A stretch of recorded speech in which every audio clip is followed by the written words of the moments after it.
guys, welcome to another BigLipz Podcast. This is episode 24. There's a small story about episode 23, which I'll get on to in a second.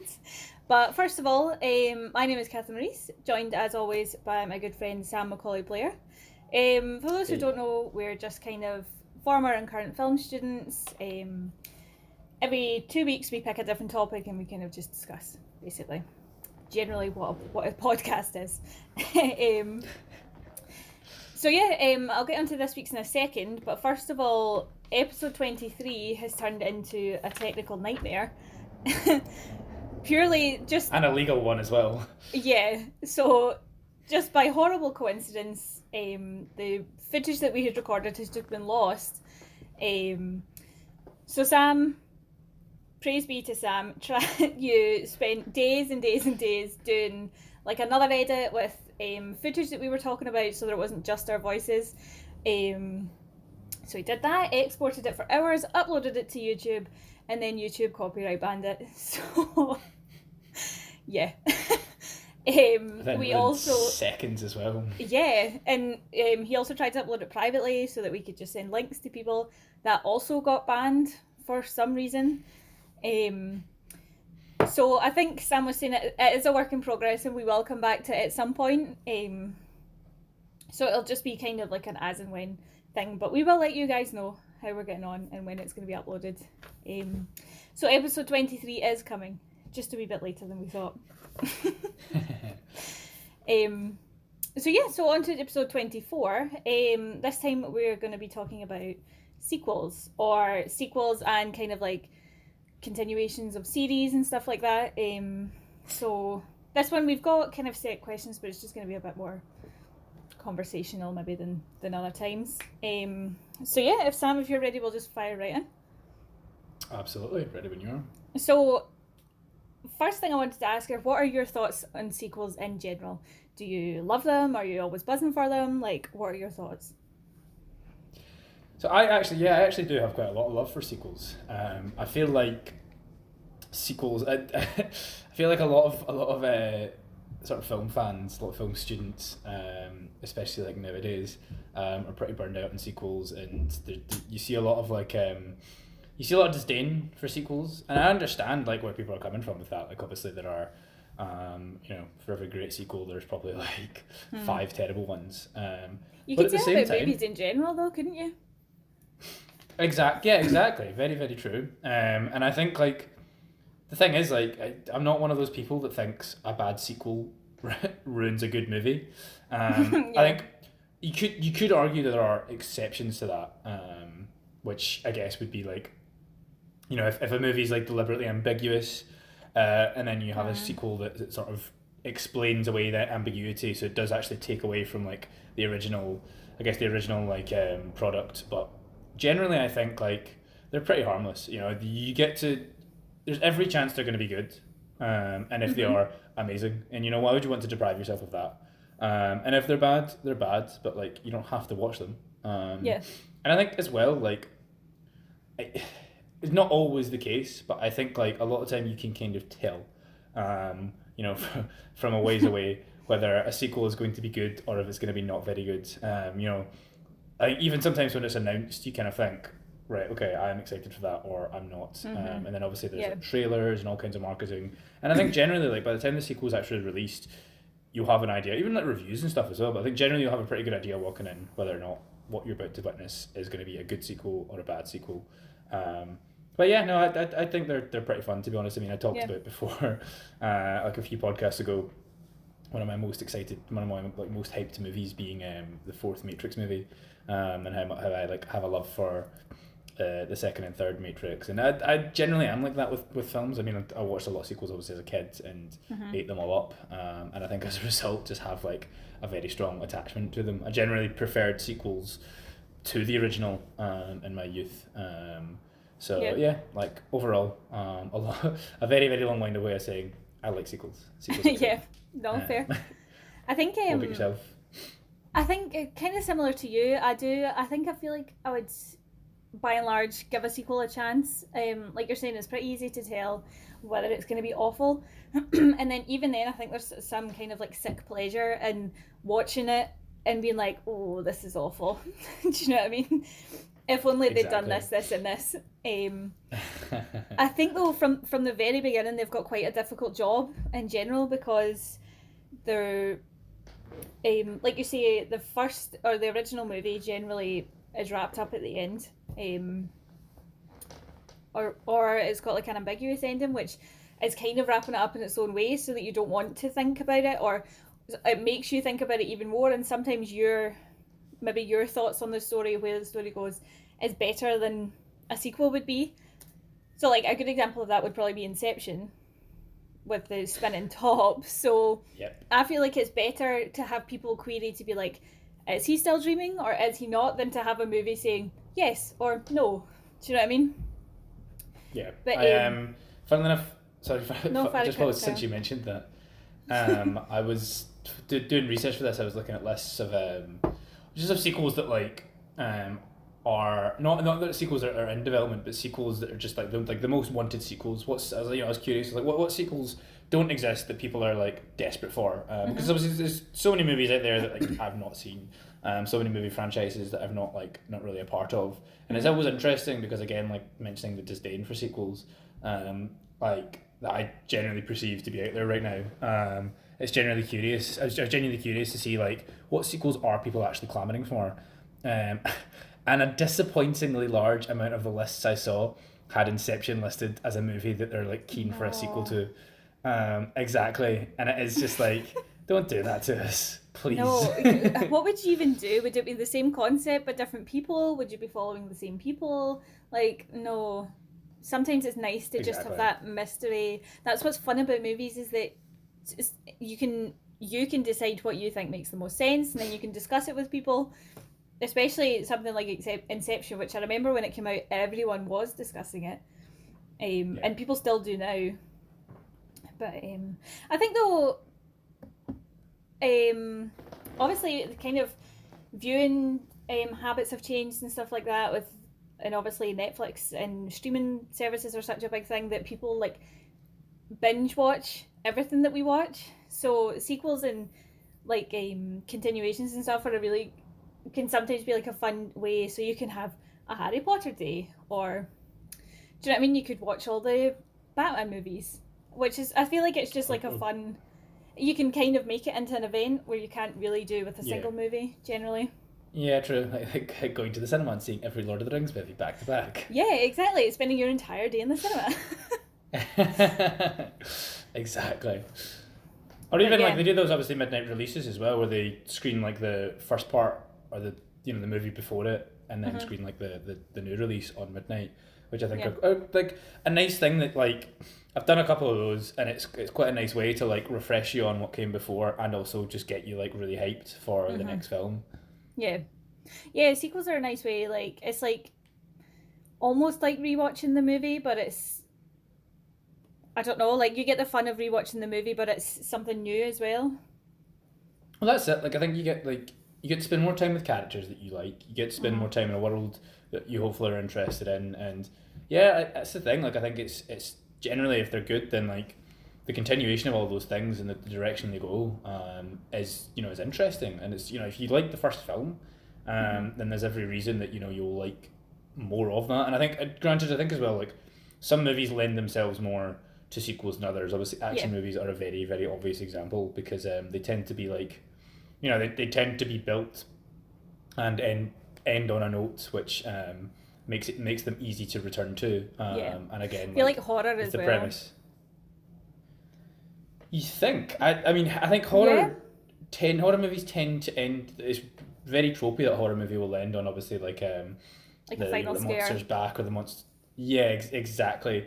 But I actually, funnily enough, don't think, generally, I think horror has one of the lowest rates, I'd say, of success for sequels. I think it's really interesting actually, because I think in theory it should work really well, because like movie monsters and stuff are really compelling. Like they're really scary. Why wouldn't you want to see more of like Michael Myers or Jason Voorhees or whatever? But then, like you're saying, they're just not great. Like, but I think they just churn out so many of them, and they're so samey that at times it's just, I mean, there are horror franchises that I do enjoy, one that I'll mention later, but no prizes for guessing, but yeah, no, I think that's such a good point that they're, in theory, I feel like they should work, but they just don't. I think maybe the reason they don't work is because I think you do lose a bit of something when, you know, depends on the horror, but generally like the monster or the sort of threat is like, you know, you're learning more about them and the way they operate. In that first film, you know, the first film was sort of built around that, like the sort of like gradual revealing or the understanding of something. And I think when you then go into the sequel and you suddenly like, you know, fear of the unknown is obviously a big part of what makes something scary. Jaws and Alien are obviously really strong examples of movies where like a lot of the fear comes from like not really seeing the thing. And I think like, I mean, granted, you know, Jaws it's a shark. You know what a shark looks like. Yeah, that's fair.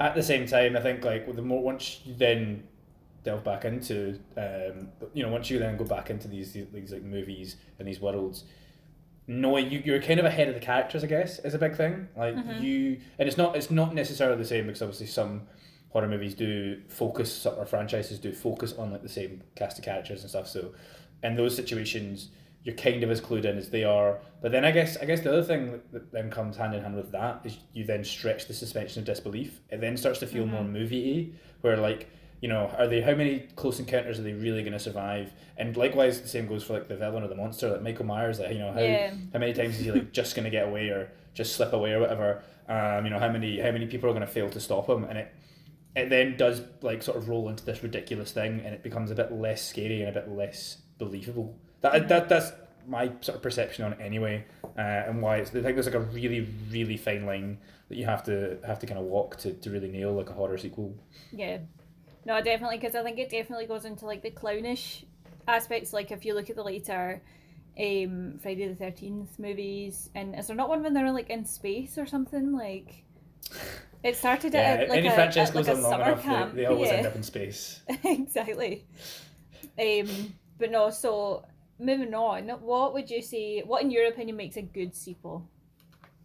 So I think it kind of varies because there are different ways of doing this. And I'll elaborate on that in a wee second, but I think generally for me, you want to develop and sort of build on what was established in the first one. And one thing, so I'm really, really anal with like just like sort of, I guess what like a lot of movie fans or just the general like sort of moviegoers wouldn't even really pick up on, but like as like an obsessive movie nerd, I get really hung up on these things.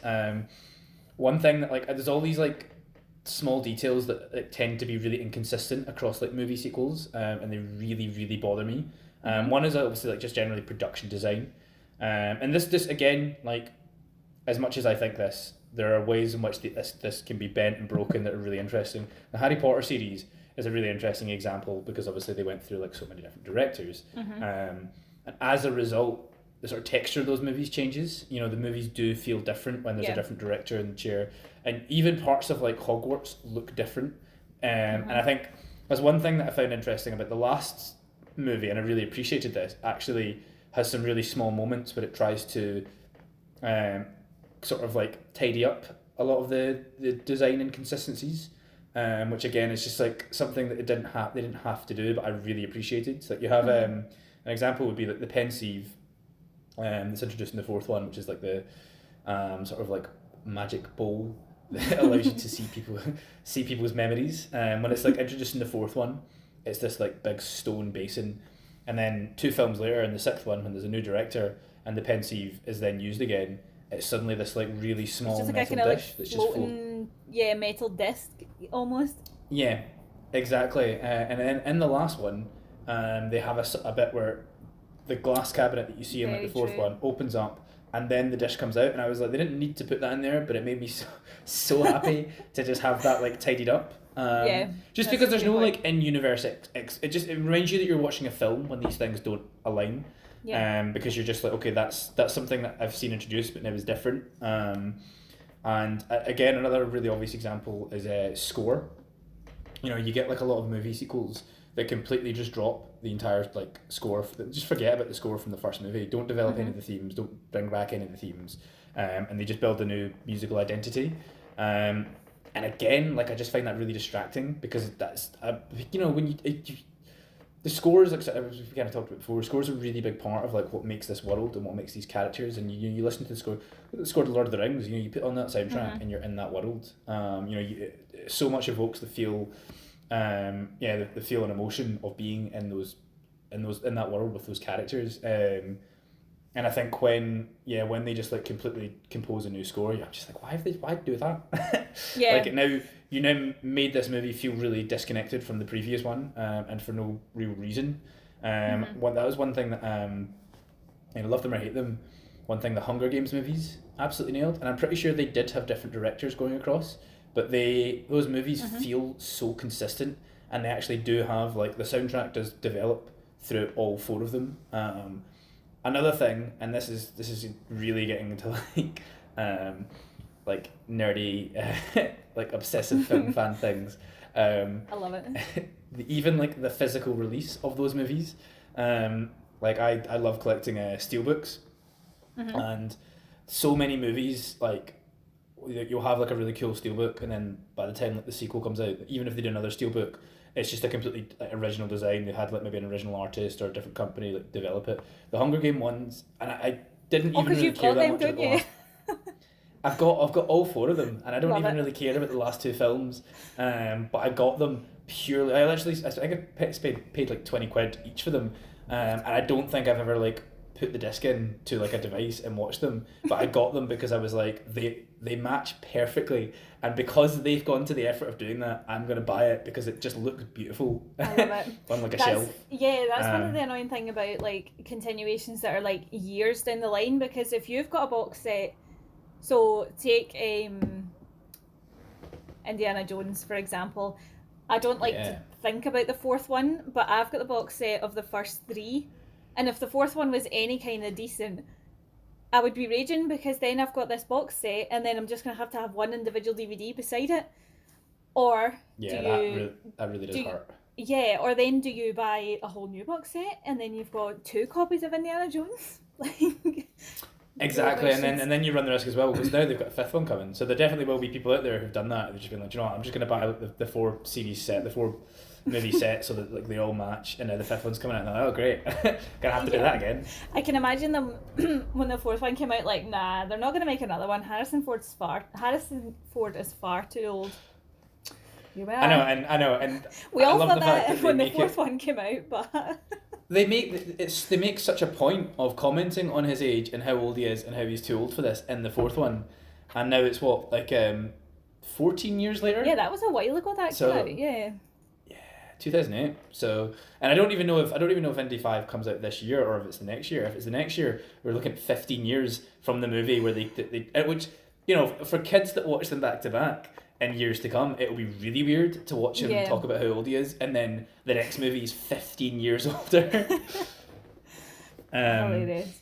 But yeah, to actually, I guess, like explain it on a more interesting level, what you're asking, I think like good sequels should generally enrich the sort of world that they built and develop the characters, and they should really like push. I always feel like they should really push the boundaries of what they're sort of, what the world and what the world is and where the characters are.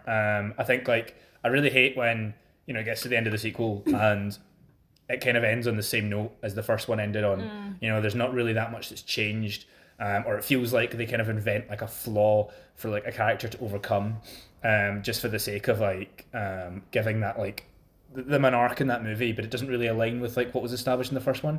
You want there to be sort of natural progression and development, and I like sequels that are really bold and that generally feel like, okay, anything could happen in this. No character's sort of safe. It could go in any direction. That's the other thing as well, is like there's nothing worse than like watching a sequel, and I always think the first film in a series is quite interesting, especially if the movie is a little bit bloodthirsty and will kill characters off. And then I think a sequel, I always want a sequel to honour that and maintain that sort of tone and maintain that ruthlessness. But the thing is, like once you're doing a sequel, generally you're then hoping for another sequel, and so characters suddenly become a lot more protected by plot armor. And I think we have talked about this, and I am actually very, very curious to see how this movie goes, and I'm genuinely like interested in seeing what's done with it.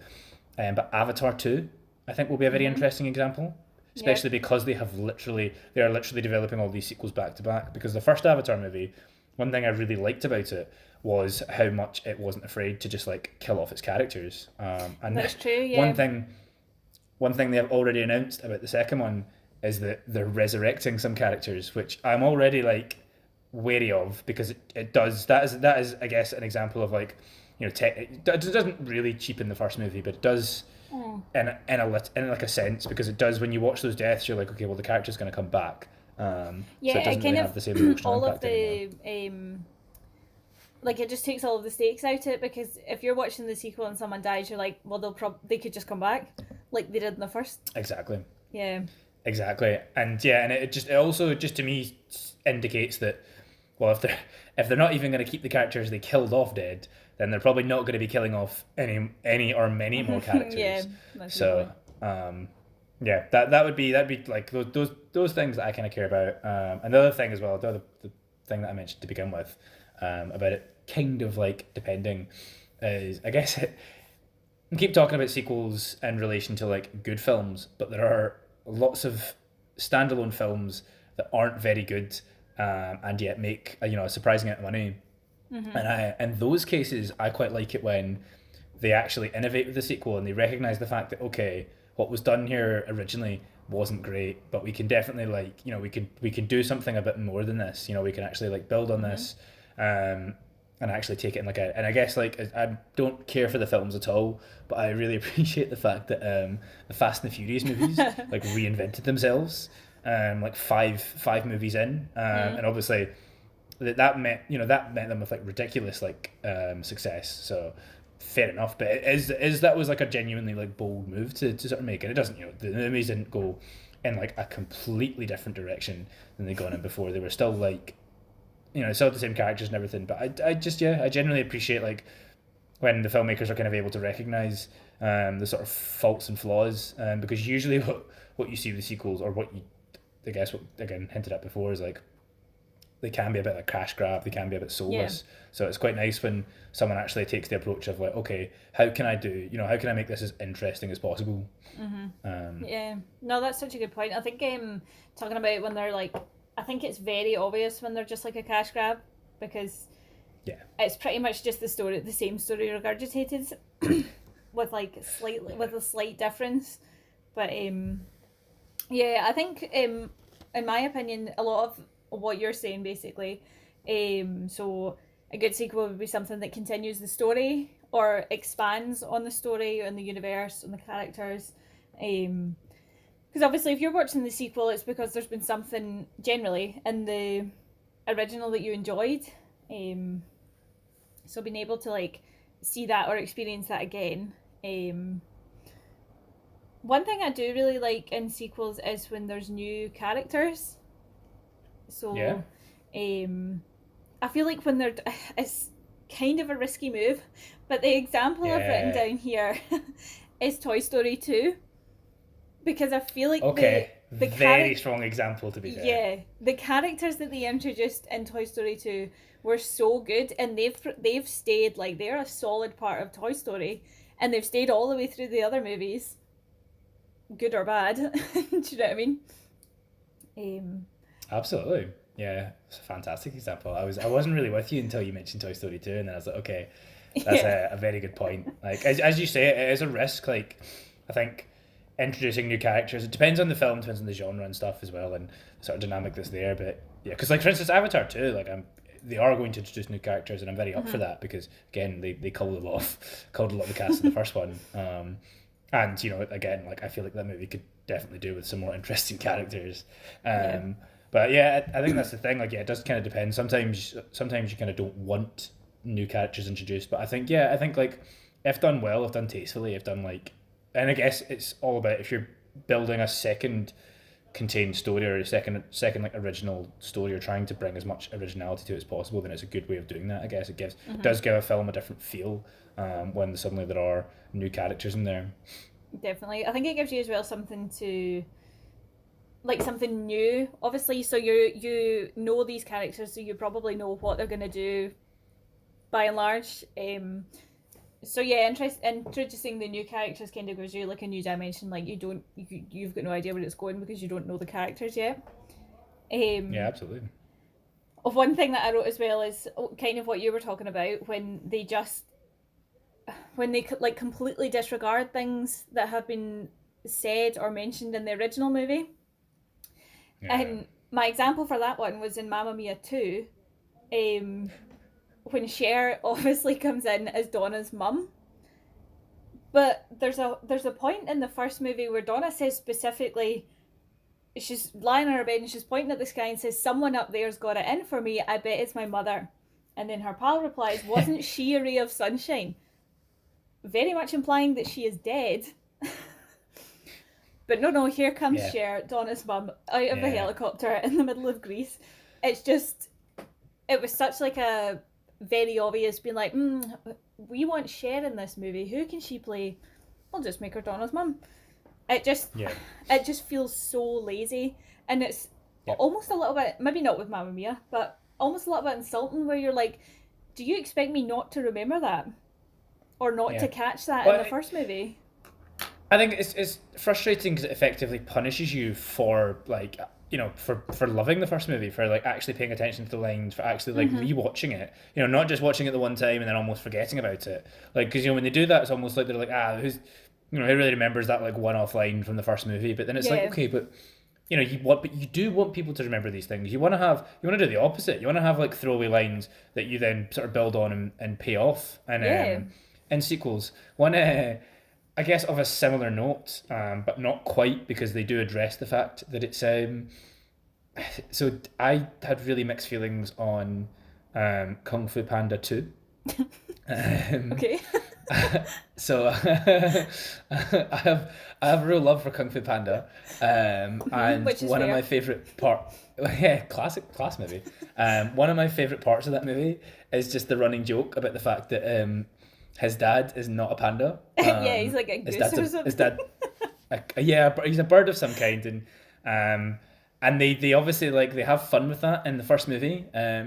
Like there's even that bit towards the end where he's like, "Oh son, I need to tell you something," and you fully expect him to be like, "Oh, you know, you're adopted." I can't remember what he actually says, but it's such a brilliant moment. And I love the fact that the movie just like constantly like winks at the fact that they've done that and just don't explain it. And I genuinely think it's a really funny running joke in that movie.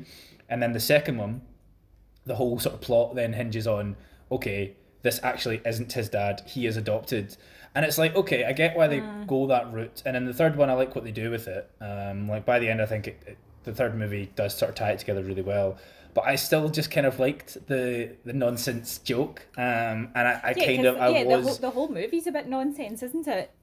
Yeah, exactly. And it made me, part of me is always a little bit bitter that they did that and didn't just let that like hang as like a thing that makes no sense, but just like that's the fun of it. So yeah, like that one at least like addresses the fact that they're like changing the lore effectively, but it still did bother me for that reason, because I was just like, that was such a good joke in the first one. That's true. That's a good point. On a kind of similar vein, what are your thoughts on when they like recast a main character in a sequel or a continuation? So my example for this one is always, have you seen the movie Hannibal? Once a very long time ago. It's Silence of the Lambs is one of my favourite movies ever, and then Hannibal is just an absolute mess. And obviously Anthony Hopkins comes back as Hannibal, but they've recast Jodie Foster, and normally I like Julianne Moore. She's a good actress, I really like her in most things, but she's just not. The only person that's Clarice Starling is Jodie Foster. Yeah. And I think that one is so much like, that's such a big and iconic piece of casting, that you like, it's foolish to, and I know that, okay, like Hopkins as Lecter is obviously like, he is like the iconic performance in that movie, but it doesn't change the fact that like Jodie Foster is still like, that is like probably her most memorable performance. Yeah. So what are your thoughts on that generally? Can you think of an example where it's worked well, or? Well, yeah, James Bond. Good shout, yeah. Yeah. I do think it varies, and I think part of it does also come down to like what's the reason, what's the motivation, like why did they recast? I think they just asked Jodie Foster and she said no. I don't know whether that was because she had kind of gone through like a hiatus where she wasn't really acting. It was maybe during that. Yeah. Fair enough. Yeah, it's interesting. Yeah, it kind of depends on the reason. But I think and I think it depends on the reason. It depends on the character, because I think you do have some roles that are kind of like I remember to talk about Marvel for a second. Iron Man. There was at one point throughout their plans were to, I think it was around the time of Iron Man 3 when that was like in development or like close to coming out. And Robert Downey Jr. at this point was obviously like incredibly expensive to have on contract, and I think his contract was running out, and I think they were looking for the cheap option, which was like, well, we don't have to renew his contract if we don't want to, kind of. And they talked about, and I genuinely think they talked about this publicly in the hope that just to see what the reaction was going to be before like actually moving forward with it or not. But they talked about like just recasting him like they do with Bond, and I think unanimously everyone was like, well, Robert Downey Jr. as Iron Man is like one of the best bits of like he kind of is Iron Man, isn't he? Exactly. I mean, that was the success of Iron Man basically came from that casting, and it's so like linked with that character that I think everyone was just like, yeah, don't do that because it's not going to work. There's no support for that whatsoever.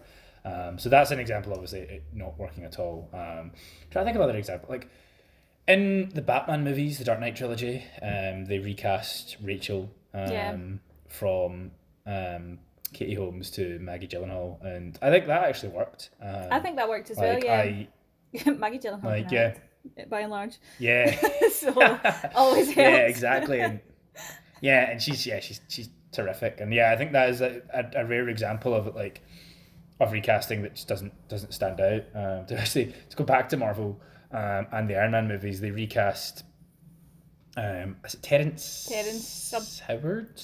Yes, that's right. So it's Terrence something who's in the first Iron Man, and they recast him as Don Cheadle in the other movies. And he's like, Terrence was in one movie, and I don't know how many Cheadle's done, but I still just can't really get behind Cheadle in the role. I just think I'm not a big fan of him anyway. I think he's not a very good actor, and I was watching the second Iron Man the other day, and the way he delivered one of his lines, I was like, oh, that was actually painful to watch. And I never had that with Terrence Howard.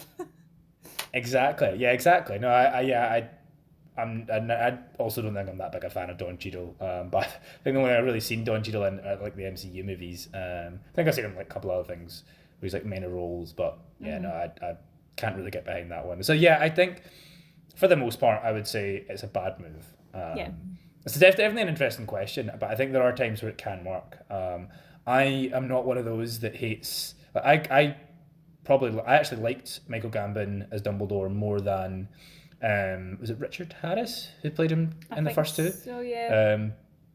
And like I know that like there are obviously people have issues with the way like he delivered certain lines.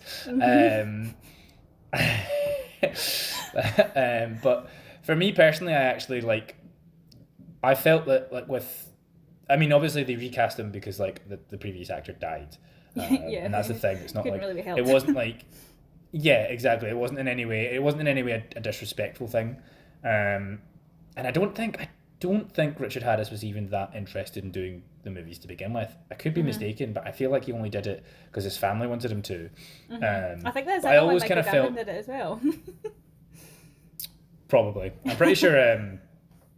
I'm pretty sure that Michael Gambon was one of the actors that Richard Harris said he didn't want to play the role, because I think they actually. I feel like there was like a list of actors that he didn't want doing the role, and I think Michael Gambon might have been like high on the list, not even like on the list, but like high on the list. That's hilarious. But I think the thing with that one is obviously the original Dumbledore is very like warm and sort of comforting, but I did always think he seemed a bit sort of frail and fragile. Like I didn't really buy into him having any of the sort of like stature and like magical power that that Dumbledore is sort of like supposed to have. I can't imagine him had he lived longer and they kept making the sequels. Can't imagine him like actually getting in that like one magic fight with Voldemort in the fifth one. Whereas like the second Michael Gambon's on screen, I was like, there's still a lot of the magic there. But I genuinely do believe that he's the power... very like lively, isn't he? Which is exactly. Yeah, I think that's such a good one to talk about actually. But I feel like a perfect Dumbledore would have been just like a mix of the two of them. Yeah, absolutely. But yeah, they got two Dumbledores and both of them got it wrong. Exactly. God damn it. Oh well, when they reboot it, we'll get another one. Oh God, can you imagine? And I imagine if they're going to reboot it, they're going to do it within our lifetime. Do you know what I mean? Oh, absolutely. Absolutely. But carrying on from that, what are some of your favourite sequels? Very good question. I've got like a mix for different reasons. I think the best example I have, the best sort of go-to like mental example of like a sequel that just like blew me away and generally did like every single thing that I want a sequel to do is Terminator 2. You've not seen Terminator 2, have you? No, I haven't seen any of them. Still. So I won't go into like crazy detail about why, because like I don't want to spoil it for you. You. But I watched the first Terminator movie. I watched them both like back to back. Got them as like a birthday present, I think. And I remember the first one is a very it's a very low budget sort of independent sci-fi, almost like thriller horror-esque movie. And it like it has definitely aged, but it also has like a really interesting premise, and the story it tells is very self-contained. And it just does a really, really good job. It's just this really like tight sort of tidy film that has this like original idea, has like some really cool visual like tricks and stuff, and just like absolutely delivers on those levels. And I remember watching it and thinking, I enjoyed that like fine, like it was a decent movie. I didn't like love it the way that I loved like Alien and Predator the first time I saw them, but I did like it. And then I watched Terminator 2, and I knew like next to nothing about Terminator 2 going in, and it blew me away. And it genuinely is like it's one of my favorite films ever, and it just does such a good job of building on everything that the first one established, but also doing a lot of really new things. It is pretty much the perfect sequel in every single way. It does a really, really good job of like it immediately like justifies its own existence. Again, I think it really pushes like the characters. Characters are like in different places when you meet them. There's been like considerable time passed, and it all fits so well with like what they established in the first one. And they just build a better movie from the foundation of the first one. And again, I just think it's like I can never, every single time I watch it, I'm always just like in awe of like how well they actually managed to like just how successful a sequel it is. And even just like it's so ambitious with like a lot of like the action and a lot of the sort of filming of it, and obviously a lot of it's like it pioneered some like sort of CGI effects, which obviously the CGI is very CGI and is dated, but also the movie has like loads and loads of practical effects. I think one of my favorite like James Cameron like sort of interview quotes was like one that a friend told me, and it's about there's like a chase scene towards the end of the film, and I think like Terminator's in like a helicopter, and obviously our heroes are like in a van or a truck, and they're driving down this highway, and the helicopter is like just like this high off the ground, like racing behind them, like going under these bridges, and James Cameron was like, the only way to fly a helicopter down, the only way to like film a helicopter flying down like a highway is to fly a helicopter down a highway and film it. It's just like there was no trickery. It was crazy dangerous, but it was the only way we could get the footage we wanted to get, so we just did it. And I just love that sort of thing. It's so mental, but like when they pull it off, it adds so much, and it just makes me every single time I watch that, I just respect all the moments like that so much more, because I'm like, I don't know, but I can only imagine how difficult it must have been to pull these things off. So yeah, the Terminator 2 is like probably my like perfect just like sequel. Another good example, this one really surprised me, and again I've talked about it. I talked about this one and the original before, and it's Blade Runner 2049. Oh, And that's such an interesting one because obviously I've talked about the fact that I don't really care for the first Blade Runner. I've watched it a couple of times. It's never really just something about it I just don't gel with. Yeah, same. I've yet to finish it. Yeah, I want to like it and just never really can. But one thing that I appreciate about it, one thing that's really interesting about it, and one thing I've always kind of respected about it is the fact that there's a lot of ambiguity about Harrison Ford's character and whether or not he's human. And that was one of the reasons, obviously, like they waited so many years to make a sequel, and it wasn't even the same filmmakers making the sequel. It was Ridley Scott did the first one, Denis Villeneuve did the second. And yeah, it's just one of those things that I was like, I don't even have a particular affinity for the first Blade Runner. I don't really have much attachment. But even then, from a distance, I was like, oofed. Doing a sequel to it is a really, really like bold move. And I was like, genuinely, I've never been more convinced that I was like, there's no way that movie is going to, to be in any way good. All it can do is just ruin, because it's going to have to answer the question of whether or not he was a replicant. Mm-hmm. So like, whatever way it takes it, it's basically going to taint the first one by virtue of like explaining that one. So I was like, yeah, it's going to be a disaster, and I was so wrong. I remember, I think I'd seen like a couple trailers for it, but didn't really know that much about it. And I remember going to see it, and I think I went to see it because it was getting great reviews, and I was like, okay, I need to check this out. And I remember when it got to the part of the movie where you find out what the premise is. I remember I was like, that's so interesting, and I never even considered that as like a potential direction for them to take it, but it's so interesting as its own premise, and it's so like true to the spirit of the original, and what they do with like Harrison Ford's character, because they manage to leave it ambiguous, but in a sort of like clever way without it being without it being like this big thing. And yeah, it just does such a good job of like I actually like really love Blade Runner 2049, but I just still don't care for the original. So I think that's another example of like a movie that just like so much understood what was good about the original and managed to actually like capture lightning in a bottle twice. Yeah. So yeah, those are probably two best like second films. But I also, as well as loving sequels, my like favorite kind of sequel is usually like the part 3. Which again, controversial thing to say, and that the reason for that is because typically, or they can be, conclusions, and I always think, really the most important part of a movie is generally the ending. Like how something ends it gives the whole thing a shape. It basically like defines how you view all 3 parts effectively.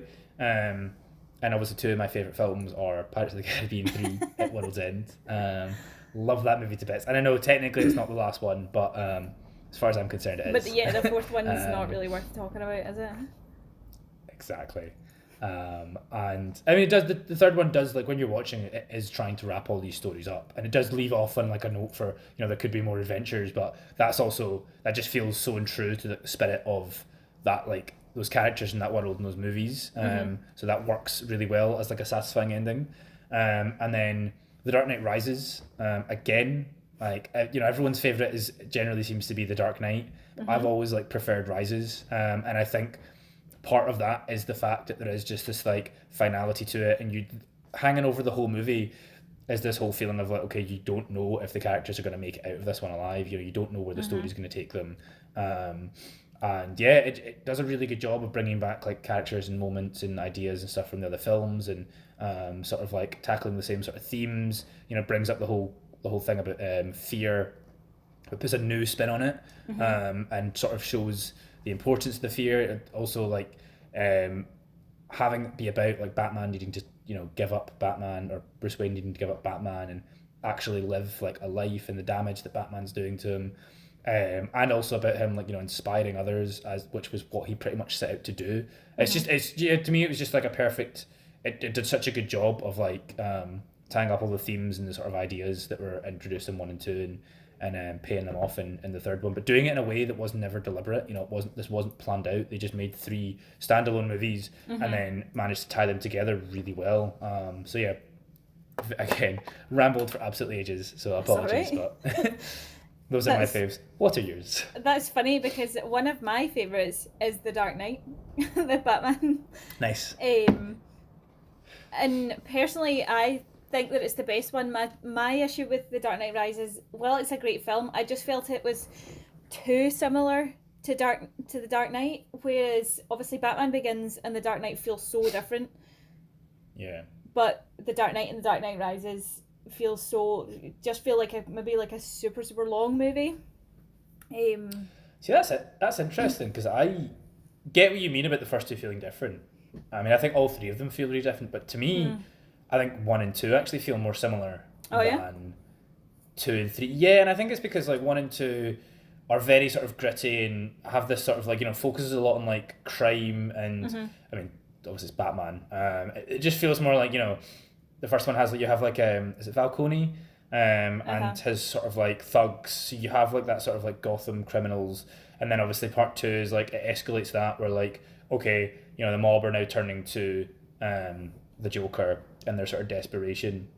So they felt very similar in that sort of crime aspect. And then the third one is just like this outside force comes in, from obviously the League of Shadows and everything, Bane, and then you have like the basically win and take over the whole city, and then it becomes this like epic almost, which I just wasn't expecting. To me, the third one just feels, especially with there being like 6 months between Begins and Dark Knight, and then being 8 years between Night and Rises. So that's interesting. Yeah, no, that's fair. I think as well, Bane just wasn't. I don't know. He just felt like, obviously he wasn't like the main villain, which is revealed. Yeah. But I don't know. I just feel like he wasn't. I think maybe if you're taking the Batman movies as like a comic book movie, Dark Knight's a lot better because the Joker is more of a kind of comic book villain as opposed to like Bane and whatnot. They feel very much like they're just like terrorists almost. But yeah, no, and I thought it was funny actually because we were talking about recasting. So The Dark Knight's one of my favourite sequels, but they've recast one of the characters. But like you were talking about, they definitely recast her for the bear. Another one of mine is, we've spoken about it before, but it was of course at one time the best movie of all time, and that is Paddington 2. Oh. And do you know what? I can't remember. Sorry. No, I was just going to say I watched them both recently, and they're just, I think both the movies are so good. They're so solid and they're hilarious. Yeah. But I do think that the second one is slightly better than the first, and I couldn't even tell you why.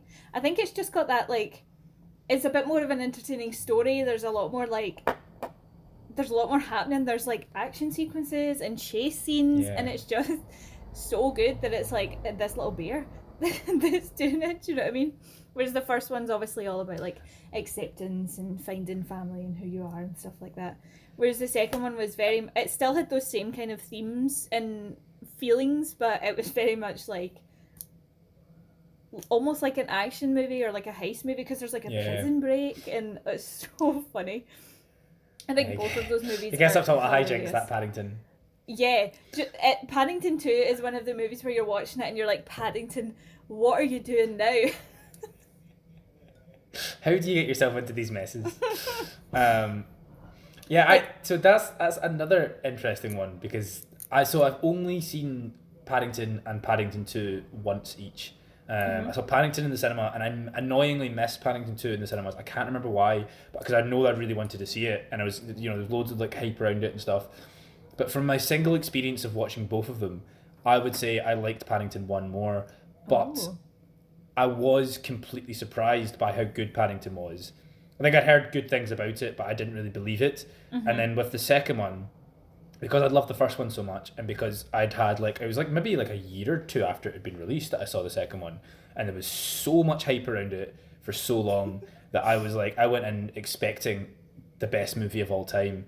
and I was like, that was a really solid, enjoyable movie, but it didn't blow me away, whereas the first one did. But I do feel like I need to rewatch them both and see if that holds up, or if my opinion changes by watching both of them. Yeah, no, that would be interesting. I think as well, one of the really good parts of Paddington 2 was Hugh Grant and Hugh Grant's character. I feel like he's having like a resurgence almost recently, because obviously for so long he was typecast as the kind of overly posh boy in a romance movie, and he's so he was obviously in Paddington, and he's in a lot of Guy Ritchie movies recently where he's playing such a different character that it's just... Yeah, he's so good in The Gentleman. Yeah, and I saw a trailer for a new Guy Ritchie movie coming out soon, and he's in that as well, and it seems like a kind of similar character. Nice. Yeah, I like that he's doing that, because it's nice to actually see an actor properly break away from type, but do it really well, have it actually work for them. Yeah, no, definitely. One I just wanted to mention because I think the movies are amazing. Cheaper by the Dozen 2, so good. I think it's so funny. I've got such a soft spot for Steve Martin, and him and Bonnie Hunt together are just gold. I don't think I've seen Cheaper by the Dozen. I think I remember seeing adverts for the first one and wanting to see it, but I just don't think I ever got to as a kid. I don't know if you would enjoy. I don't know if you would enjoy it watching it now as an adult for the first time. Yeah, I think I've definitely missed the moment for that one. Yeah, sadly. Yeah. The next one is another one I would argue was potentially better than the original, but it's so difficult because the original is also very good. But that is Shrek 2. Oh, absolutely. Yeah. I mean, we have talked about this in the podcast before, but yeah, Shrek. Talk about oh god, what a sequel! What a film! What a sequel! Shrek 2. What a soundtrack! And Shrek. Actually, I was going to say, you mentioned introducing new characters. Mm-hmm. Every character that movie introduces is better than the characters they introduced in the first one, really. 100%. You have Puss in Boots, you have the fairy godmother, you have Prince Charming, all way more interesting than the likes of Farquaad, and even most of the main characters from the first one. The characters introduced in the second one are more interesting. So yeah, very, very, very good pick. And then the last one I wanted to talk about was the Scream movies, because I've got such a soft spot for the Scream movies. I think they're so good. I love it. Obviously the first one is this is an example where the first one is the best, obviously, and then there was some ups and downs, but I think generally the standard for me anyway has always been pretty high. And then there was obviously that massive big break between the third one and the fourth one. And I was really nervous when I saw the fourth one, because I was like, oh god, it's going to be terrible. What's it going to be about? Are we just going to see the same thing again? Because I think the Scream movies are arguably different enough that they're obviously the Scream movies. There's such a Scream movie, isn't there? Which all of the Scream movies have that kind of feel and that vibe, and they're obviously all very meta. That was the whole point of Scream. But the fourth one was really good, and then I went to see the fifth one just last night, and it just perfectly fitted into the kind of Scream universe and Scream canon or whatever, and that it was so meta, and that they basically were explaining the plot of the movie within the movie, but it was done in such a way that sorry? Oh, don't sorry.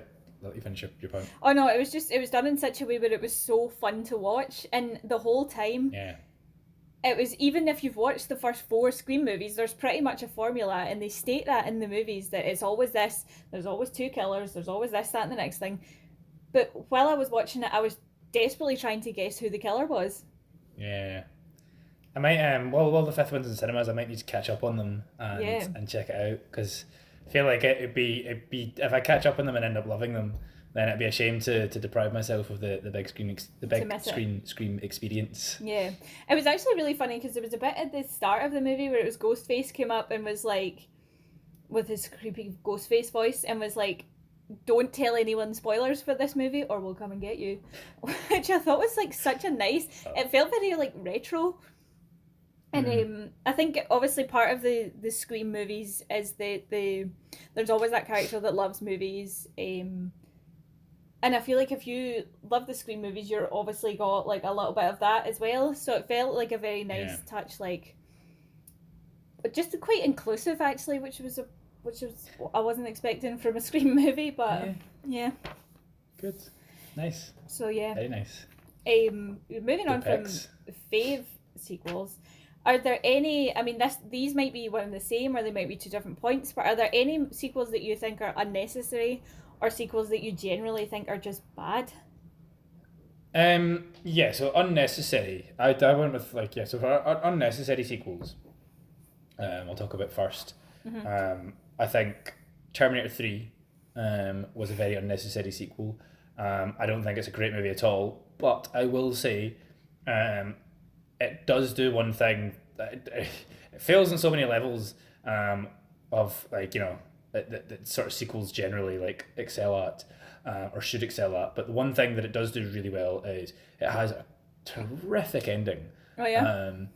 And yeah, it ends. It genuinely is like a really ballsy ending. And I remember like watching, I think on TV for the first time and not really caring about the film. And then it got to the ending and my jaw like hit the floor and I was like, I can't believe that was how they actually ended the movie.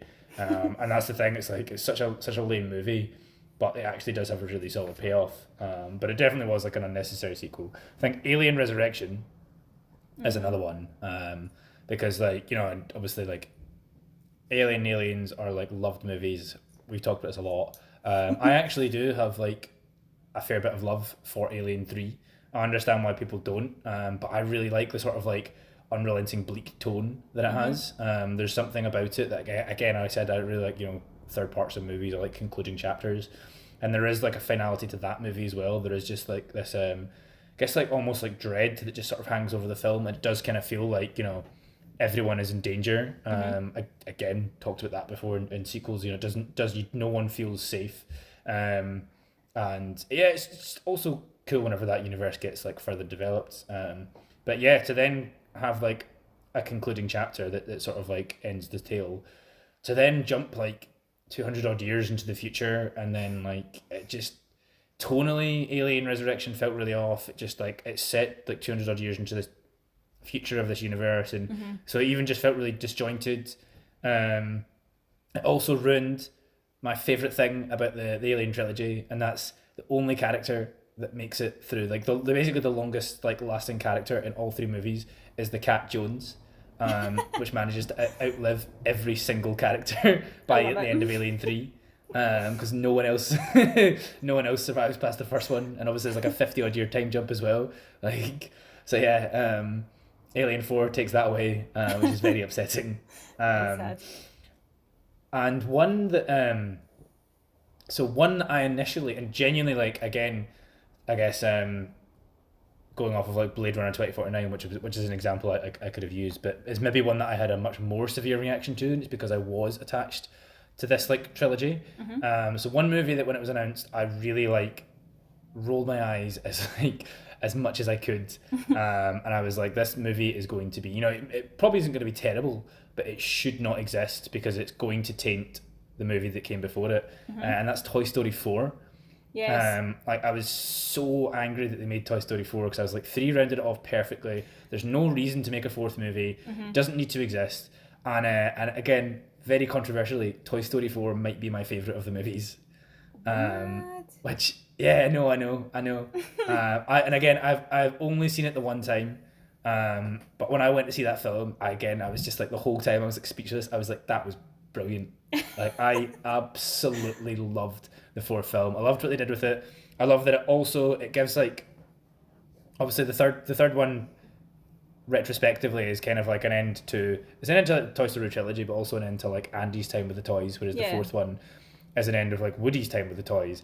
And I loved the cleverness of that, and them actually finding like a different way, because it has its own ending, its own payoff that is completely different. And again, it is also very emotional, and it doesn't really detract. I genuinely felt it didn't really detract from like the first three. And I also think like even like a lot of the new characters they introduce again are really good, or really funny, or really interesting. That mad spork thing that wants to die. Forky. Yeah. So it's like a weirdly bleak premise for like a kid's film, funny. And I I love that. I mean, Pixar typically are great with their humor, and I thought like Toy Story 4 nails the humor. Obviously, Key and Peele are brilliant in that as well. Keanu Reeves. Yeah.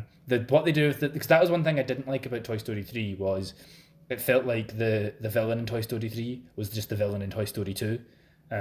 Yeah. So except like the twist comes like a bit earlier, Pete, wasn't he? Yeah. He was a bit Stinky Pete indeed. And I remember thinking that from the trailer. I was like, oh, Pink Bear, he's probably going to be the bad guy, and lo and behold. But whereas like they actually did something very different with like the villain in 4.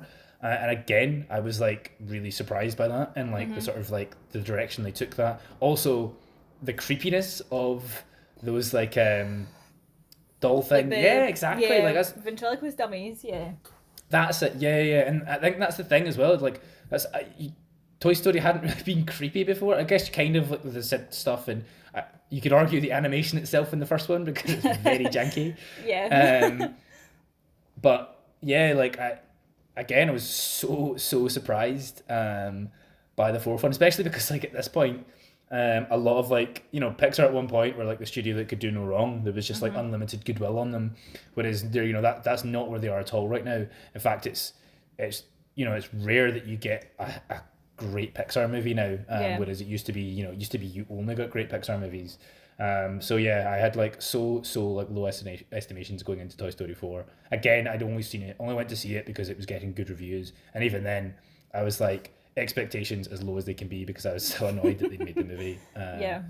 And forever blown away by it. So what are your picks for some unnecessary sequels? So unnecessary. The first one I haven't actually seen, and I've not seen it to make a point, and that is the movie Speed 2. Yeah, fair. I've got such a love for the movie Speed. I think it's so good. I think it's such a perfect action movie.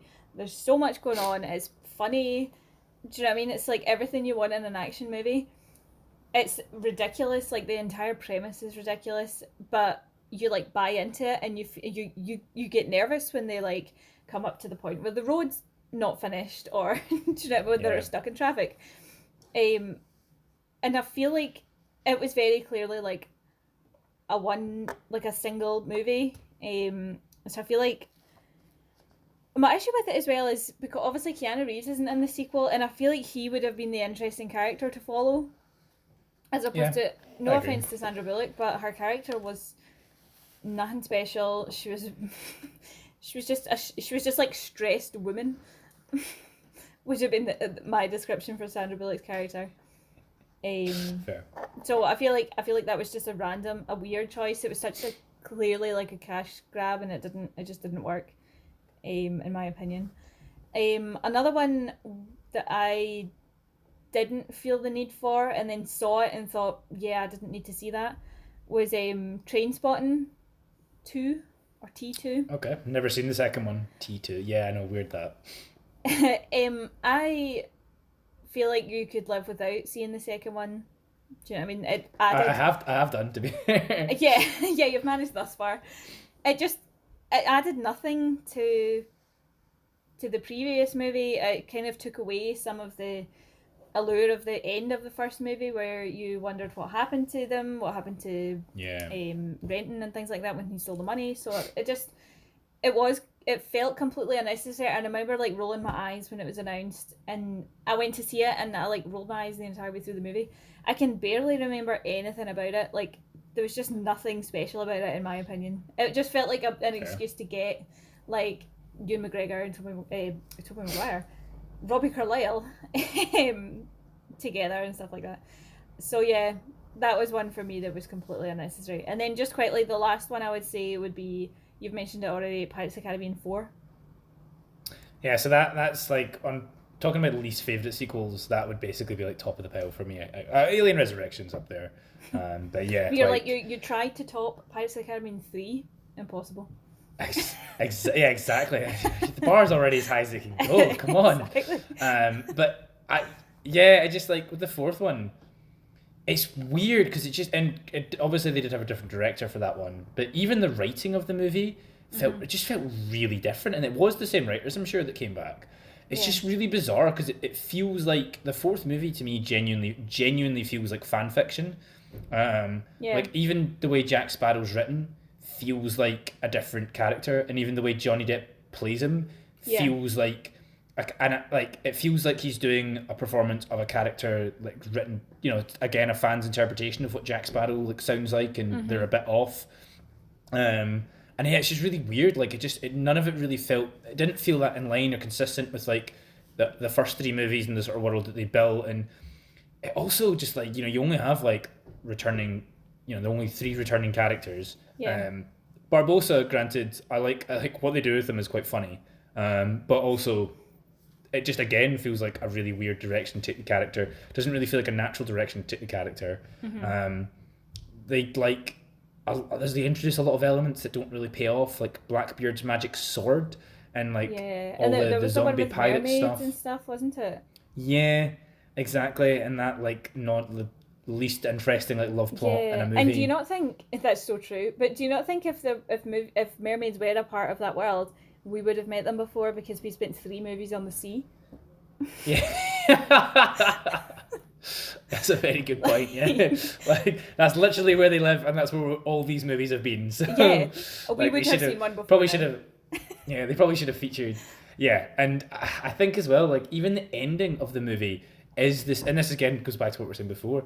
End of the movie is the ending from the third movie again, but it's like, Jack has to choose between immortality and saving someone he's close to. Except you don't even buy that he's close to like Penelope Cruz. That whole like again another like weird romance plot that just felt really off. Yeah, I can barely remember her in it. I just remember her being dressed as him at one point. Which is a cool introduction, but again, it just even like because the fight choreography and stuff just wasn't as interesting as the other movies. Didn't feel as imaginative as the other movies. The whole thing just felt like, and I actually like, again, the fifth movie is also very much hated.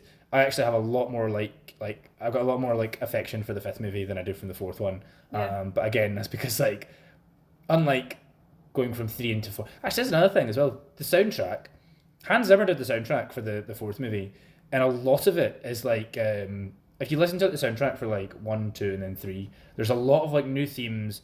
Obviously like old themes are developed and stuff. There's a lot of new themes that are introduced, a lot of new music that's composed, and even like the soundtrack for the fourth one, there are some new themes, there are some new bits of music, but a lot of it is just like slight variations on bits of music that have come before, but not in like an interesting way, not in a way that really means anything. Where it like genuinely almost sounds like the Pirates of the Caribbean theme. Yeah, it genuinely feels like he phoned the soundtrack in for that. Like you phoned the soundtrack in for that one. And yeah, even that aspect of it is just like really odd. So yeah, I'm very with you on Pirates 4. Such a weird one. Do you have any other ones that or what are your least favourite ones? Ones that you think you just feel like just bad? Like Pirates 4, I guess, was the biggest one. Another one, this one isn't a sequel, it's a prequel, but I'm mentioning it because I feel like it counts. And that is the prequel, the 2011 prequel to the Thing. Which again, I didn't even know really that interesting. existed. Really? It's got Joel Edgerton and Mary Elizabeth Winstead in it. And it's about the like Norwegian scientists, except there's also like a lot of American scientists. And there's a lot of like, I remember following the development of it for ages, and a lot of like, it sounded at one point like the movie was on the right track to actually be like a pretty good and fulfilling movie. It sounded like they were really honouring the original, because they made a point. This was at the point when like CGI was like at the height of its popularity, and I remember them making a point of saying, we're not doing that. We're going to use as much practical effects as possible. Like if we use any CGI, it's just going to be to like enhance or like cover up like things that practical can't do. But the original has like such good practical effects that we want to honor that. And then I don't know what happened behind the scenes. I was actually reading something that mentioned this recently. I think there was maybe like a producer that changed late in or something, or a producer that just had like very different opinions of what like the movie should be, and apparently they like CGI'd over a lot of the practical effects. Granted, that is not like the movie's only problem. The movie is just like pretty poorly written, and yeah, it just is not very satisfying. It's not very good. That's annoying when it's something that had such promise. Exactly. Yeah, that's it. Because like again, like as much as I'm like the Thing is like pretty much a perfect movie, the idea behind it is so good. Like that idea of who do you trust, that I would, I would be there for like a movie that does kind of use that premise again. And the fact that the movie gives you like, you see the aftermath of like what happens with the Norwegians. It could be very interesting to make that movie and have it like a line in like a really clever way. But again, it just didn't. I didn't feel like the movie did in any way a good job. Yeah, it would be such like a nice like payoff as well at the end to have like the dog escaping and then them like heading out to chase it down, and then that kind of leads right into the start of the original movie. Exactly, and I talked about like things being like monsters being less scary the second time around and being ahead of the characters, which in this case we would be ahead of the characters, but I feel like you could still make that so interesting. And it's not even like, I feel like there's a lot of different things that you could do with that monster that we haven't seen in the original.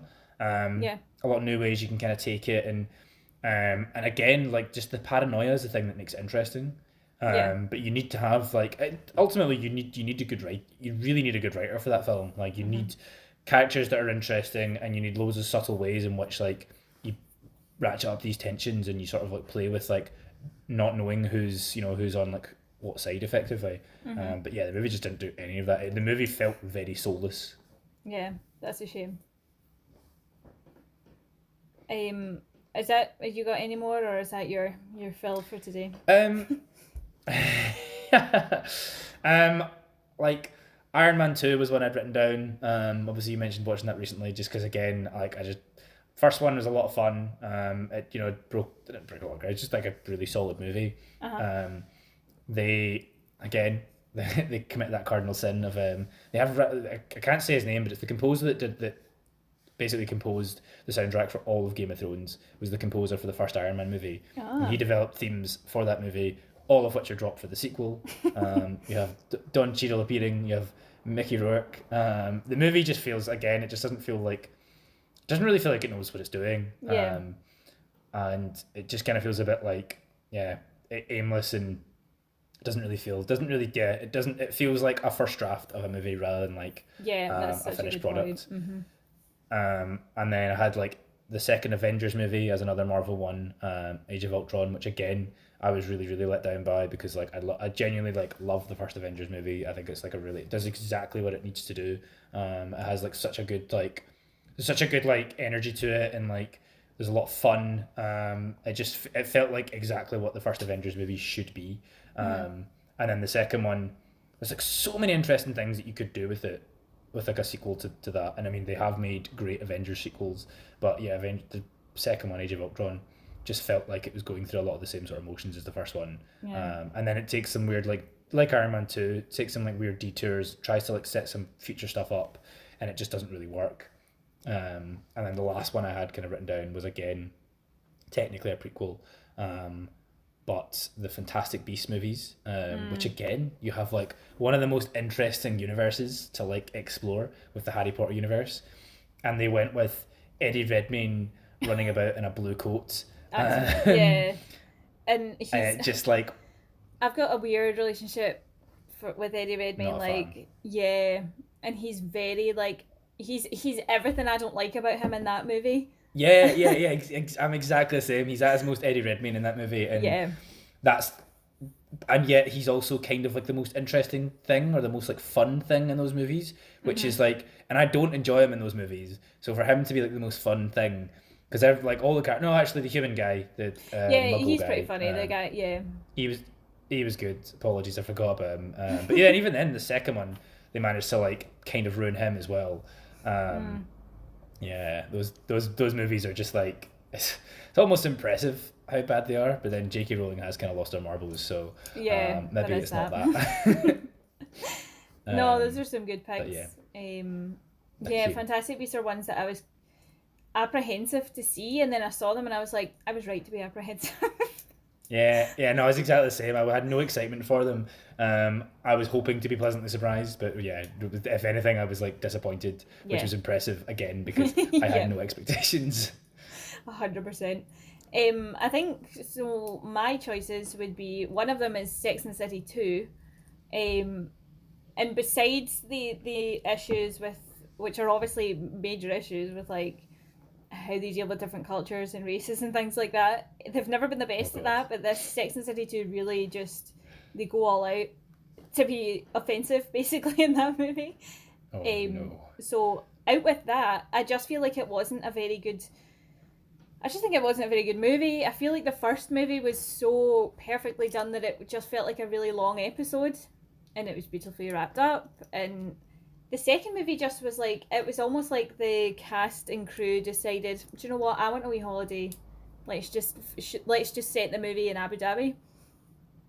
They were trying to call back things from the previous movie. Like they had one of the characters, Smith, they had him in it, but his part was completely pointless and it didn't add anything to the movie. But so yeah, weird choice, but that was one of them for me.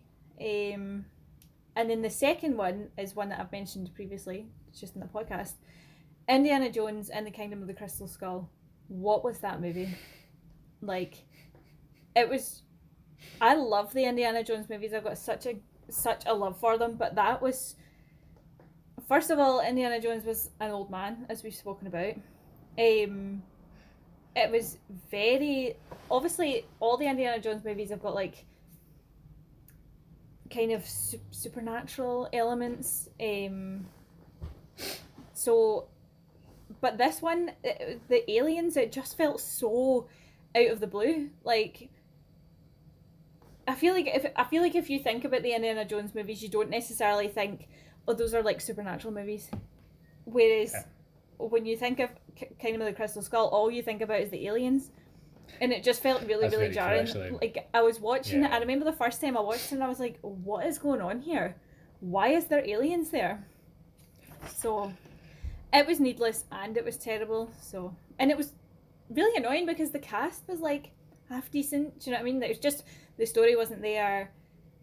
Kate Blanchett's character was a bit of a nut job. Like, she was... Yeah. She was overplaying that a little bit. I liked the idea of bringing Marion back. I thought that was quite, like, a nice touch. She was never my favourite, like, Indiana Jones girl, though. Who was your favourite? Billy. Or Willie, sorry. From the second movie. Yeah. Now, that's a controversial statement. She was always my favourite. Oh, okay, fair enough. All I really have to like comment on that is I enjoyed the fact that in the Lego Indiana Jones game, if you hold down one of the buttons, I think it might be circle one at the PlayStation, she screams and just can like break glass. That's amazing.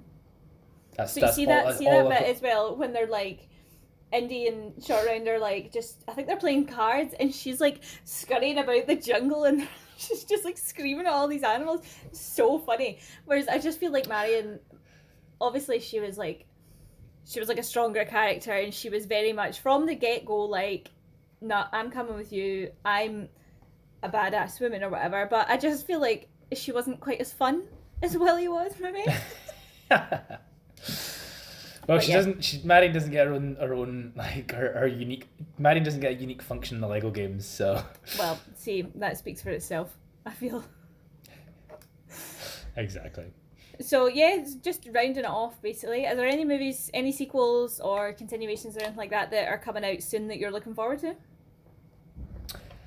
Yes, there are actually. There's a bunch. Again, I hate.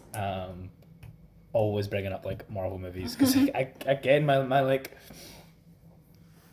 like they get more than enough attention, more than enough like excitement and hype and all that around them, but that nonetheless, despite myself, I am still very excited for the next two, which are Doctor Strange 2, because it's Sam Raimi doing a Doctor Strange movie about like the multiverse, and it just looks like I feel like it could be a very, very like sort of trippy experience, and I do kind of want to see that. I want to just see like this. I want to watch this bonkers psychedelic experience with like also horror leanings. I just think that could be really cool. Again, we've not really had like a horror superhero movie, and I don't think this one will be, but I would still like the idea of it incorporating elements of it. On the complete other end of the spectrum, Thor 4. Because Thor, I thought Taika Waititi did such a good job with Thor Ragnarok. Obviously, we discussed, I think, in the last podcast, our love of Jojo Rabbit. Yeah. And yeah, at this point I feel like Taika Waititi's pretty much top of his game. So I'm just like, he's come a very long way from directing episodes of the American In-Betweeners. So. Yeah, I wonder if he just tries to like hush that up. Like he's got his lawyers on it somewhere, like remove my name. Yeah. Yeah, sorry if I get this podcast like maybe that's why the last one was blocked. He knew it was coming.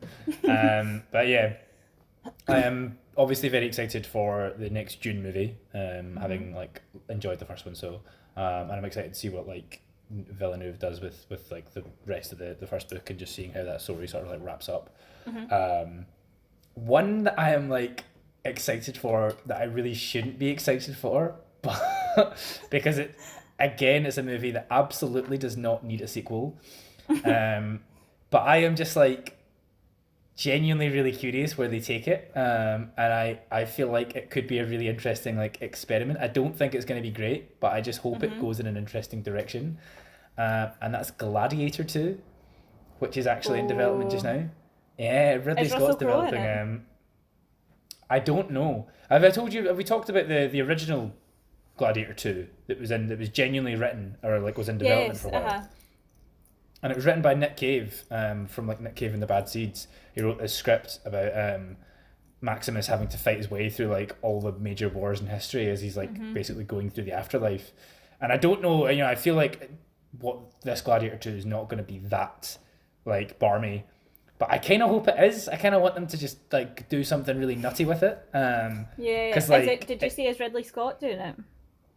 I'm pretty sure. I don't know if he's directing it or just producing it. I think he might be directing it. I don't think it's his next film. I think it might be. We obviously spoke about Ridley Scott recently, so it could go either way. Well, we talked about him. He directed Hannibal, didn't he? I'm not sure actually, but if so, I'm disappointed. I think he did. Yeah, no. So talking about like directors James Cameron's a director with like immaculate sequel track record, whereas Ridley Scott's like the opposite. I don't think Ridley Scott's directed a single good sequel that I can think of just now. But yeah, so we'll maybe it's better if he's producing it, but I do kind of want him to make it. I just want it to be nutty. Like Prometheus, for all its flaws. I was thinking about this like recently. I mean, we were talking about it recently, but I was thinking that Prometheus, for all its flaws, is like a really interesting direction to take like a prequel in like the Alien universe, because it's not. It's a very like it's this like philosophical deep dive into like the origins of like mankind, which you would never expect.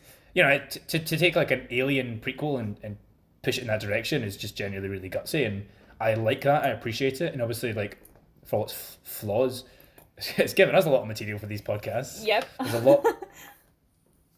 a lot to sort of be like enjoyed and appreciated about it. So I kind of hope it's just like that. It doesn't have to be. I don't care if it's good or not. I just want it to be interesting. Yeah. So that's kind of why it's on my list. This is one that I don't have any interest in. I'm mentioning it purely because I've not even seen the original. But I'm mentioning it purely because my mum watches these, and she was telling me one of her favorite Disney films is the movie Enchanted. And I found out the other day that they're making a sequel to that, which I think is called Disenchanted. Enchanted is amazing. My mum was literally telling me to watch it, and I am going to watch it. It's so good. I'm sure I've spoken about it on the podcast before, because it's like, it's like perfectly cast. Amy Adams, Susan Sarandon's in it, Timothy Spall, like it's Patrick Dempsey. Love him or hate him, he's in it. Well, they're going for round 2, so yes. After I think I'd heard that, years. but I'd forgotten. So thank you to your mum for bringing that back to my attention. You're very welcome. And then the last one I want to mention, because it's one that I am like genuinely like. This is probably the one I'm most excited for, and I really, really hope it lives up to the first one. And I feel like it might, but I also. It might not, but I really hope it does. And that's Knives Out 2. Oh, Knives Out was one of my choices as well. Was it? Yeah. Nice. Yeah, I love the first one so much. I think the first one is, again, like this beautifully contained movie. And I love the fact that they're just going like, okay, it's just Daniel Craig and then a completely new cast for the sequel. And I feel like that's exactly what they needed to do with the second one, because I was really worried when they first announced it that they were going to like crowbar in like a lot of the returning cast. But I love the fact that they're just doing like completely new setting, completely new characters. How are they going to, do you know the cast? How are they going to top the cast that they had last time? I have no idea, but I am excited to see how, because this one, I mean, you know, this one, the first one was a success and was really well made. So I feel like, you know, there's every possibility that they can get like another like terrific lineup of actors for this one, because like they Brian Johnson's proved himself with the last one. So I don't know like who they would cast and how they would top the first one. But that's I'm so excited to just see who they've cast in it. Yeah, no, that's such a good shout. And I think as well, I had read somewhere apparently it's been greenlit for like 2 and 3. Yeah. So yeah, and two comes out this year. I don't know when 3 comes out. Yeah, no, good choice. That was one of my choices as well. I didn't really have a lot for this one because I've kind of spoken about them before. So like Downton Abbey 2 and Death on the Nile and stuff like that. Yeah. But the other one is one I spoke to you about because I found out completely by accident. And we've spoken about the first movie in depth. But that is, of course, Chicken Run 2. Like, how good is that going to be? So, and I haven't read anything funnily about enough, it. I don't know. All I've seen is you mentioned one picture. Okay. So, funnily enough, because you mentioned you did mention this to me, and that's why I didn't write Chicken Run 2 down, because I was like, I'm leaving that one for you to bring up, because Aardman, Chicken Run, Yep. But it's interesting that you talked, and I completely forgot about this until you mentioned Chicken Run 2 there. It's interesting that one of the things that you mentioned hating about sequels is recasting. Do you know that they've recast the 2 leads for Chicken Run 2? No way. Yeah, I mean recasting Mel Gibson is... Mel Gibson's understandable, but Yeah. I can't remember what the poor Julia something... I can't remember her name either. But yeah, apparently, and I'd completely forgot the movie was coming out. I completely forgot about this until you mentioned it, and then I did like a little bit of research into the sequel, and I actually do remember this like controversy happening, because I think it was a while ago now. And yeah, basically I don't know why they've not asked the original actress back. She doesn't know why, because she's publicly spoke about it and said that she's unhappy that she's not been asked back. And I don't know why, and that is the thing that gives me pause about this movie, because like, and I don't know, the only thing I can think of, because I think it's Thandie Newton they've got playing her now, and I have a lot of love for Thandie Newton, but like feels like an odd pick, feels like a very different pick. And I don't know if they've just done it because it would be really jarring to just have Mel Gibson be different or not Mel Gibson anymore. And they've maybe done it to try and like cover for that fact. But if that is the case, then that's a bit brutal on her, because like she's not the one who's got... Yeah, she didn't do anything wrong. Exactly. So yeah, that is with the same brush, like. I know, exactly. Well, that's what you get for having romantic feelings about him in our movie. Yeah. I don't know what's happening there, but yeah, that is the only thing that makes me like apprehensive, because like otherwise, even just the title for it is what a title. Which amazing. I can't didn't know even was the remember title what it is now. I've just written Chicken Run 2 for some reason, but it was something to Dawn do of with the nuggets. Nugget. Yeah, Dawn of the Nugget. Just like, okay. Amazing. What a title. Apparently, and I don't know if it's going to be a film or just like a special, but apparently they're also developing a new Wallace and Gromit flick. So I'm also, same, so hyped for that. And I do hope it's a film, because Curse of the Were-Rabbit is also incredible. I feel like Curse of the Were-Rabbit doesn't get enough love, especially in my group of friends and family. No one appreciates it quite as much as they should. I completely agree. No one ever talks about it, to be honest. It's just like, it just kind of sits there like unmentioned, and I love that movie. We'll do an Aardman podcast one day. Oh my god, yes. That's another one that's got like such a good cast. I feel like it's never really acknowledged. Yeah, it does, doesn't it? How bizarre. Well, it's a cultural institution, so yeah. fair. But no, thank you very much, Sam. I think we'll conclude our talk on sequels there. And obviously, the choice of talking about sequels wasn't a coincidence. So, as Sam mentioned in the last podcast, which I've just realised you haven't seen yet, this is kind of like the end of our kind of first season of our BigLipz podcast. So next episode we'll be moving on to something a little bit different. But yeah, I think I'll leave that at that, and it'll be Sam's turn to host, so he'll be able to tell us all about it next time. So yeah. I'm looking forward to it. It should be nice to do something a wee bit different as well. Yeah, me too. I'm very excited to give the new format a try, and yeah, it'll be interesting, like changing it up. A year in to the podcast game. Crazy. But no, thank you very much again, Sam, and we'll see you guys in a couple of weeks. Thank you, and yeah, farewell. See ya.